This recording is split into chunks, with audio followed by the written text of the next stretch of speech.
क्या आपके भी नंबर एग्जाम में आपकी हैंडराइटिंग की वजह से कट जाते हैं? आज की इस वीडियो में 3 ऐसे सीक्रेट आप लोगों के साथ शेयर करने वाला हूं, अगर जिनको आपने फॉलो कर लिया 7 दिन के अंदर आप अपनी हैंडराइटिंग को अच्छा कर सकते हो। इमेजिन करिए कि 2 स्टूडेंट हैं, दोनों में से दोनों के सवाल सेम है, लेकिन एक की हैंडराइटिंग बहुत अच्छी है और दूसरे स्टूडेंट की हैंडराइटिंग बहुत बेकार है। 100% चांस है कि उस स्टूडेंट्स के नंबर ज्यादा आएंगे जिसकी हैंडराइटिंग अच्छी है। आपने यूट्यूब पर बहुत सारी वीडियोस देखी होंगी, पेन को ऐसे पकड़ो, हाथ को ऐसे रखो और आपकी हैंडराइटिंग अच्छी हो जाए, लेकिन क्या ऐसा कुछ हुआ? और मैं भी आपको ऐसा कुछ भी नहीं बताने वाला। मैं आपको 3 ऐसे पॉइंट बताने वाला हूँ जिनको अगर आपने फॉलो कर लिया तो आपकी 100% 7 दिन के अंदर हैंडराइटिंग बहुत अच्छी हो जाएगी। तो इस वीडियो को एंड तक देखना।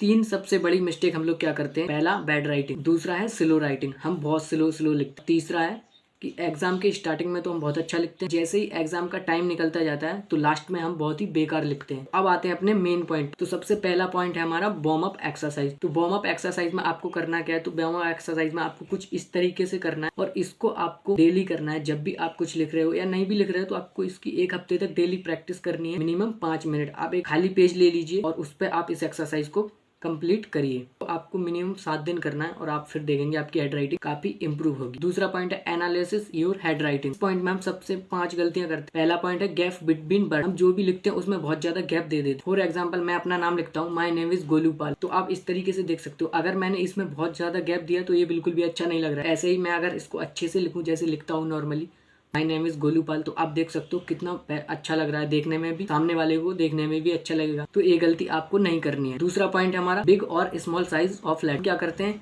कभी बड़ा लिखते हैं तो कभी छोटा लिखते हैं। फॉर एग्जाम्पल, मैंने यहाँ पे अपना नाम लिखा माई नेम इज गोलूपाल। अब मैंने इसको छोटे छोटे अक्षरों में लिखा है। अब इसी तो यहाँ पे देखने में थोड़ा अजीब सा लग रहा है, लेकिन मैं इसको नॉर्मली लिखूंगा, माई नेम इज गोलूपाल, तो आप देख सकते हो आप कितना अच्छा यहाँ पे लग रहा है और सामने वाले को देखने में भी अच्छा लगेगा और उसको समझ में भी आएगा। अगर आप ज़्यादा छोटा लिखोगे समझ में भी नहीं आएगा और आप बड़ा लिखोगे तो हैंड राइटिंग भी अच्छी दिखेगी। तीसरा पॉइंट है हमारा थिक राइटिंग, यानी कि अक्षरों को मोटा लिखना। हम में से बहुत सारे लोगों में आदत होती है कि वो अक्षरों को बहुत मोटा लिखते हैं। तो आपको ऐसा नहीं करना है, क्योंकि आपकी जो हैंड राइटिंग है वो देखने में भी अच्छी नहीं लगती है और सामने वाला जो सामने अगर आपकी एग्जाम में अगर आप ऐसा करते हो तो सामने वाला आपके नंबर को काट सकता है। यहाँ पे मैं अपना नाम लिखता हूँ, यहाँ पे गोलूपाल, तो यहाँ पे देख सकते हो ये काफी ज्यादा मोटा है, इसके जो बर्ड है वो काफी ज्यादा मोटे हैं, तो एकदम ये अच्छा नहीं लग रहा देखने में। और अब मैं इसको लिखता हूँ जैसे नॉर्मली लिखता हूँ, गोलूपाल, तो आप देख सकते हो यहाँ पे कितना अच्छा लग रहा है देखने में भी, ना ज्यादा मोटा है जैसे मैं नॉर्मली हम लोग लिखते हैं। तो ये गलती भी आपको नहीं करनी है। चौथा पॉइंट है हमारा टिल्टेड बर्ड, यानी कि टेढ़ी लाइन लिखना। हम क्या करते हैं, जब भी हम बहुत तेजी में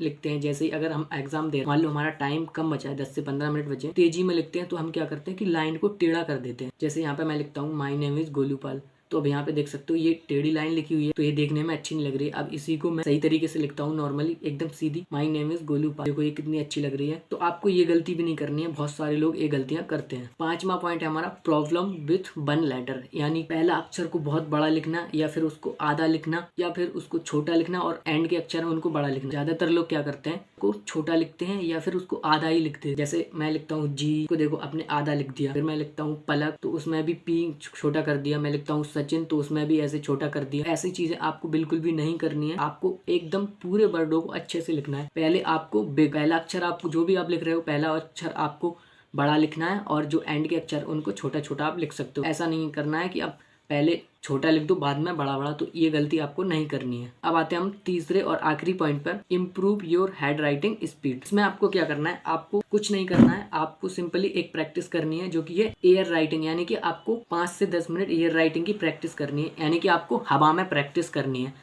आप पेन को इस तरीके से कर सकते हो, ऐसे अपना नाम लिख सकते हो, कुछ भी वर्ड आप हवा में लिख सकते हो। क्या है, आपका हाथ भी अच्छे से होगा और आपकी हैंड राइटिंग भी इंप्रूव होती है। तो आप जो भी वर्ड लिखना चाहते हो उसको इस तरीके से लिखो हवा में, और ये प्रैक्टिस आपको 5 से 10 मिनट करनी है। दूसरा पॉइंट है हमारा मूव हैंड नॉट रिस्ट। इसमें आपको क्या करना है, इसमें आपको अपने कलाई को नहीं मोड़ना है, सिर्फ अपने हाथ को इस्तेमाल करना है, हाथ को मोड़ना है। जो भी आप लिख रहे हो आपको कलाई को नहीं, अपने हाथ को मोड़ना। अगर आप कलाई को मोड़ते हो तो आपकी हैंड राइटिंग में बहुत ज्यादा फर्क पड़ता है और हैंड राइटिंग अच्छी नहीं होती है। तो दोस्तों ये थे 3 मेजर पॉइंट जो कि अगर आप फॉलो करते हो 7 दिन तक तो आपकी हैंड राइटिंग काफ़ी हद तक इम्प्रूव हो सकती है। तो आप कमेंट करके बताना कि इन तीनों में से आपको सबसे बेस्ट पॉइंट कौन सा लगा। अगर आपको ये वीडियो अच्छा लगा तो वीडियो को लाइक कर और इस वीडियो को अपने उन दोस्तों के साथ शेयर करना जिनकी हैंड राइटिंग अच्छी नहीं है। चैनल पर पहली बार आए हो चैनल को सब्सक्राइब कर लेना। मिलते हैं एक और नई वीडियो में, तब तक के लिए खुश रहें, स्वस्थ रहें और अपनी लाइफ में कुछ अच्छा करते रहें।